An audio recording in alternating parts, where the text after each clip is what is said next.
Kiev y Moscú se acusan de crímenes de guerra. Ucrania declara haber encontrado 4 cámaras de tortura en Jersón tras la retirada de las tropas rusas. Y la ONU investiga el presunto asesinato de soldados rusos rendidos por parte del ejército ucraniano. Tenemos reporte en esta edición. Andrés Manuel López Obrador suspende la Cumbre del Pacífico en México porque el Congreso de Perú impide viajar al presidente Pedro Castillo y el mandatario peruano apoya hacer la reunión en su país, mientras la OEA se encuentra en Perú para investigar el conflicto entre el Legislativo y el Ejecutivo de Lima. Vladimir Putin recibió a Miguel Díaz-Canel en Moscú. El presidente de Rusia y el de Cuba inauguraron un monumento a Fidel Castro en la capital rusa, el mismo día en que Putin dio a conocer sus 2 nuevos rompehielos nucleares para dominar el Ártico.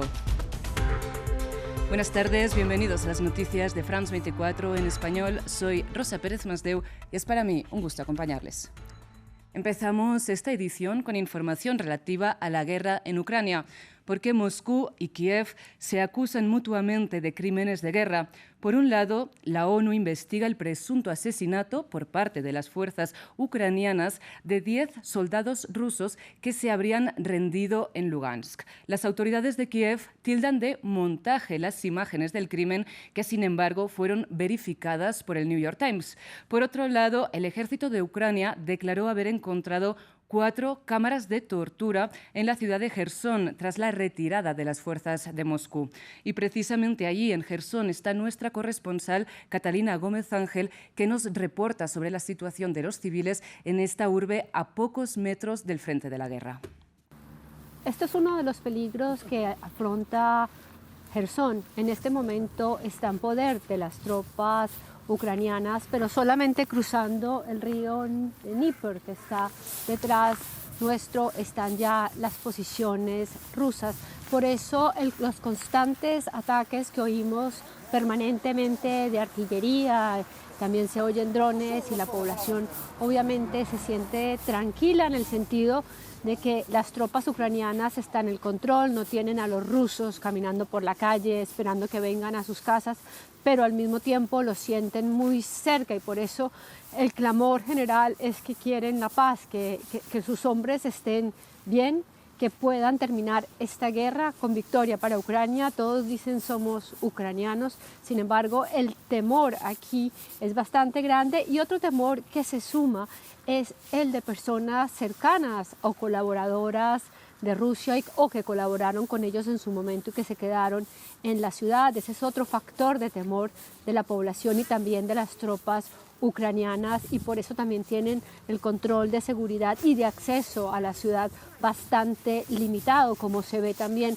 en los retenes a la entrada de la ciudad. Así que este río atrás nuestro es un elemento de protección, pero también de inseguridad porque atrás están los rusos. Y las luchas geopolíticas se expanden más allá de la guerra de Ucrania.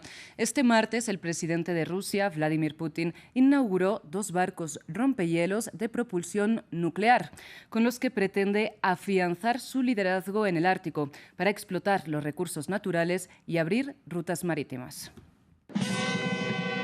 El futuro pasa por el Ártico, especialmente para Rusia, que este martes inauguró 2 nuevos barcos rompehielos de propulsión nuclear. El Yakutia, listo para entrar en funcionamiento, y el Ural, que lo hará pronto. Los buques de una clase tan alta son de importancia estratégica para nosotros. Son necesarios para el estudio y desarrollo del Ártico, para garantizar una navegación segura y sostenible en esta región, aumentando el tráfico a lo largo de la ruta del Mar del Norte. En el Consejo del Ártico hay presencia de 8 países: Dinamarca, Islandia, Noruega, Suecia, Finlandia, Rusia, Canadá y Estados Unidos. Casi todos, menos Rusia, forman parte de la OTAN. Suecia y Finlandia han pedido acceso al bloque. Se cree que en el Ártico hay un 25% de reservas mundiales de varios recursos naturales, mientras que el deshielo causado por la crisis climática podría abrir nuevas rutas marítimas, hasta 2 semanas más rápidas. Con el derretimiento de la capa de hielo ha habido una gran discusión entre los estados árticos y no árticos sobre el potencial económico. Todo, desde el acceso a los suministros de energía, los metales y minerales y hasta la apertura de nuevas rutas de navegación. Su control es estratégico y Moscú lleva la delantera. Los analistas creen que Occidente necesita 10 años para ponerse al día con el ejército ruso en la región. Rusia cuenta con infraestructura portuaria, desarrollo tecnológico y extensión geográfica, por lo que trata de imponer sus propias reglas en la zona. Desde antes de 2014 queríamos más actividad aliada en el norte. Queríamos que la OTAN vigilara, también en el norte, tener una vista de 360 grados desde el Ártico, que la OTAN incluyera el Ártico. Desde 2005 Rusia ha reabierto decenas de bases militares de la era soviética en el Ártico, donde tiene soberanía en más de 24.000 kilómetros de costa. Y el presidente Vladimir Putin recibió en Moscú a su homólogo cubano Miguel Díaz-Canel, quien lleva a cabo una gira internacional que empezó en Argelia y lo llevará también a Turquía y a China. Entre otras cuestiones, el gobierno de La Habana expresó su intención de importar hidrocarburos desde Rusia. Ambos mandatarios inauguraron en la capital rusa un monumento en honor a Fidel Castro, a quien Putin reconoció haber establecido una amistad histórica con la Unión Soviética. Además, Putin aseguró que el Kremlin defiende la soberanía de Cuba y denuncia el embargo de Estados Unidos sobre la isla y que agradece el mismo respaldo a Rusia por parte de Cuba. Cuba condena enérgicamente las sanciones que hoy se imponen de manera unilateral e injusta a la Federación de Rusia. Las causas del conflicto actual en esta zona hay que buscarlas en la política agresiva de Estados Unidos y en la expansión de la OTAN hacia las fronteras de Rusia, lo que Cuba ha denunciado de manera sistemática en foros internacionales. Cuba, como ha expresado en muchas oportunidades, se pronuncia por una solución negociada al actual conflicto. En Irán, la central nuclear de Fordow está enriqueciendo uranio al 60%, 16 veces más que el umbral de 3,67 permitido en el acuerdo nuclear de 2015, del que Washington se retiró en 2018. A la OIEA le preocupa que Teherán esté cada vez más cerca de crear una bomba nuclear. Lejos de un consenso entre Teherán y Occidente, la escalada nuclear sigue en Irán. Ahora hay una nueva central que enriquecerá uranio al 60%, la de Fordow, en las afueras de Teherán. Como respuesta a la resolución de la Junta de Gobernadores, la Organización de la Energía Atómica de Irán ha incrementado el uranio al 60% en la central nuclear de Fordow. Y es que la ya tensa relación entre Irán y el OIEA se ha complicado después de que el organismo decidiera respaldar una resolución propuesta por Estados Unidos, Francia, Reino Unido y Alemania, en la que se exige facilitar explicaciones técnicas creíbles después de descubrir restos de uranio en 3 ubicaciones no declaradas. Acusaciones que Teherán ha rechazado y ha tachado de antiiraníes y políticamente motivadas. Como Irán ha señalado en repetidas ocasiones, la razón por la que las negociaciones no han llegado a su fin y las partes implicadas no pueden reanudar el acuerdo nuclear es, obviamente, porque Estados Unidos carece de voluntad política. Irán dispone de una reserva de en torno a 3.673 kilogramos de uranio, enriquecido en diferentes purezas, del 2%, 5%, 20% y 60%, frente al máximo de 300 kilogramos y una pureza máxima de 3,67% permitida bajo el acuerdo nuclear de 2015, que Estados Unidos abandonó unilateralmente bajo la administración de Donald Trump en 2018 y que Irán dejó de cumplir progresivamente.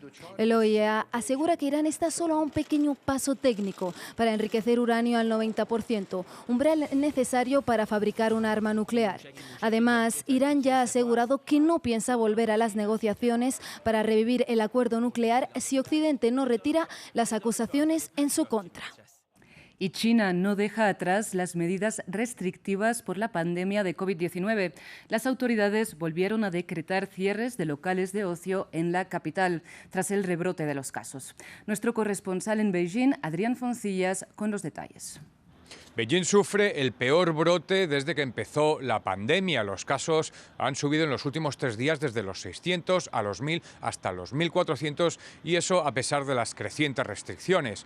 Hoy Beijing ha cerrado centros comerciales, museos y parques y además impone una cuarentena de 3 días a todos los que llegan a la ciudad. El viernes ya había empezado a cerrar bares y restaurantes que ahora solo pueden servir comida a domicilio. Además, muchos lugares públicos exigen una prueba PCR realizada en las últimas 24 horas en contraste con las 72 habituales, lo que explica las largas colas para hacerse los test. Beijing vive en un estado de semiconfinamiento con cada vez más complejos inmobiliarios puestos en cuarentena. Ninguna de las noticias que llega desde la capital son positivas. Este fin de semana se informó de 3 muertos, todos ellos octogenarios y con enfermedades previas, pero son los primeros muertos por COVID que registra China en 6 meses. Es también la primera vez en ese plazo que el país roza los 30.000 casos diarios. Fue en aquel brote gigantesco que obligó a cerrar Shanghái durante casi 3 meses, pero la situación ahora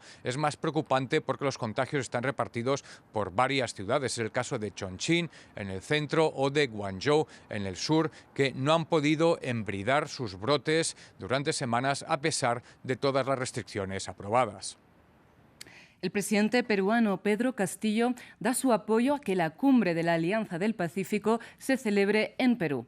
Es que recordemos que el presidente mexicano suspendió el encuentro previsto para este viernes en México como medida de solidaridad con el presidente Castillo, a quien el Congreso de Perú le impidió viajar. Conectamos ahora con nuestro corresponsal Francisco Zacarías. Francisco, buenas tardes. ¿Cuáles son las reacciones tras la noticia de la suspensión de la cumbre en México y la posibilidad de que se celebre en Perú?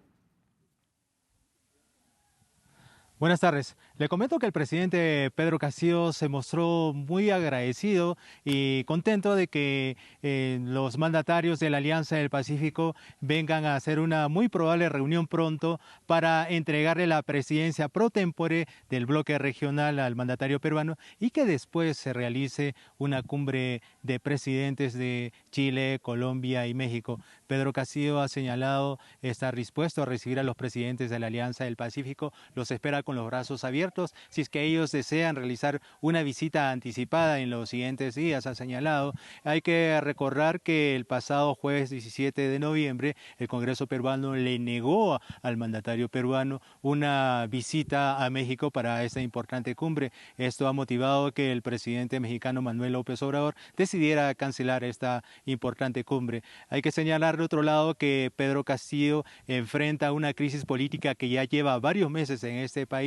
Él también tiene sobre sus hombros 6 acusaciones por corrupción y la verdad que este hecho que vengan los presidentes de México, Colombia y Chile representa para Pedro Castillo un respaldo internacional en momentos en que más lo necesita.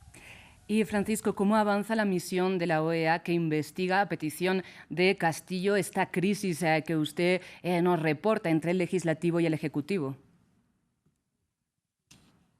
Sí, justamente la Comisión de Alto Nivel de la Organización de los Estados Americanos, atendiendo a la activación de la Carta Democrática Interamericana, está llevando su segundo día de reuniones, en la cual esta cita culmina hoy en este país y hasta el momento se ha reunido con los integrantes del gobierno del presidente Pedro Castillo, los líderes del Parlamento peruano, la jefa del Poder Judicial, así como la fiscal general de Perú, entre otros integrantes de la sociedad civil peruana. El presidente del Poder Legislativo, José Williams, ha reconocido que existen fricciones con el gobierno de Pedro Castillo, pero ha negado que el Parlamento peruano esté tratando de producir un golpe de Estado en este país para derrocarlo. Por su parte, Pedro Castillo le ha dicho a la Comisión de Alto Nivel que él mantendrá el diálogo permanente con todas las instituciones del país para tratar de solucionar esta crisis que mantiene paralizada a esta nación. Hay que señalar también que el vocero del Grupo de Alto Nivel, Eladio Loizaga, ha afirmado que los diálogos son transparentes y que las conclusiones serán dadas a conocer a la Comisión Permanente de la OEA en los próximos días. Francisco, muchas gracias por el reporte. Continuamos pendientes de estas crisis abiertas en Perú. Y en otras noticias, falleció a sus 79 años Pablo Milanés, uno de los fundadores del movimiento de la Nueva Trova en Cuba, que recorrió el mundo como embajador cultural de la revolución de Fidel Castro. El artista murió en España, donde había estado bajo tratamiento por un tipo de cáncer en la sangre. Milanés era uno de los cantautores cubanos de mayor proyección internacional, titular de éxitos como Yolanda, Yo me quedo y Amo esta isla. Y así llegamos al final de esta edición informativa. Sigan con nosotros.